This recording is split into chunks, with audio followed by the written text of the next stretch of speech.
আজকের দিনটা ছিল 14ই জানুয়ারি, মকর সংক্রান্তির দিন। সকাল সকাল উঠে আমাদের বাস্তু পুজো তো হয়ে গেছে, তার সাথে একটু সরা পুড়িয়ে সরা পিঠে করে নিয়ম রক্ষাটাও করা হয়ে গেছে। আজকের দিনটা আমাদের বাড়িতে আর একটু স্পেশাল।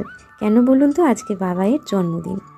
তো সেই জন্য সকাল সকাল উঠে আমরা আজকে বার্থডে স্পেশাল পায়েসও রান্না করে ফেলেছি।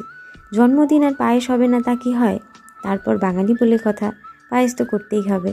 তার সাথে আজকে হয়েছে সমস্ত ওর পছন্দের রান্না, যেমন ফ্রাইড রাইস, মাংস, চিংড়ি মাছের মালাইকারি, 5 রকমের ভাজা, আর হয়েছে চাটনি।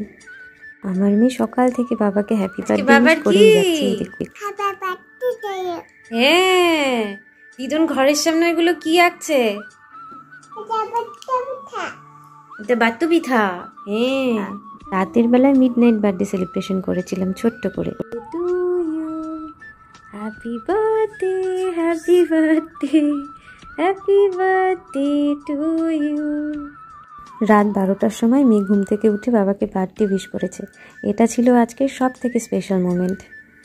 আজকে আর মন্দিরে যাওয়া হয়নি, বাড়িতেই সন্দেশ ভোগ দিয়ে পুজো দেওয়া হয়েছে। এখন বাজে দুপুর 2:30, ওর স্নান হয়ে গিয়েছে। এবার আমাদের বাঙালি বাড়িতে যাওয়া হয়, মা একটু ওকে আশীর্বাদ করবে, তারপর ওর বার্থডে স্পেশাল লাঞ্চ ওকে দেওয়া হবে।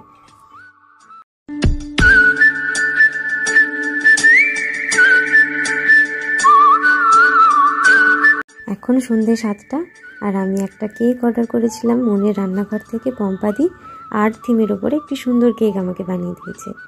মেয়ের তরফ থেকে এখানে স্পেশাল বার্থডে উইশও লেখা আছে।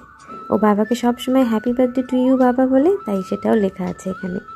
আর এখন একটু ছোট্ট করে কেক কাটিং করা হবে। Happy birthday to you, happy birthday, happy birthday, happy birthday to you. May God bless you, may God bless you.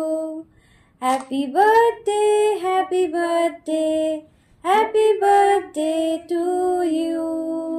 এই ছোট্ট শর্ট ভিডিওটি যদি আপনাদের ভালো লেগে থাকে তাহলে লাইক, কমেন্ট, শেয়ার করে স্ট্রিমিং উইথ মৌসুমীর পাশে থাকবেন। আজ তাহলে চলি, দেখা হবে পরবর্তী ভিডিওতে আবারও।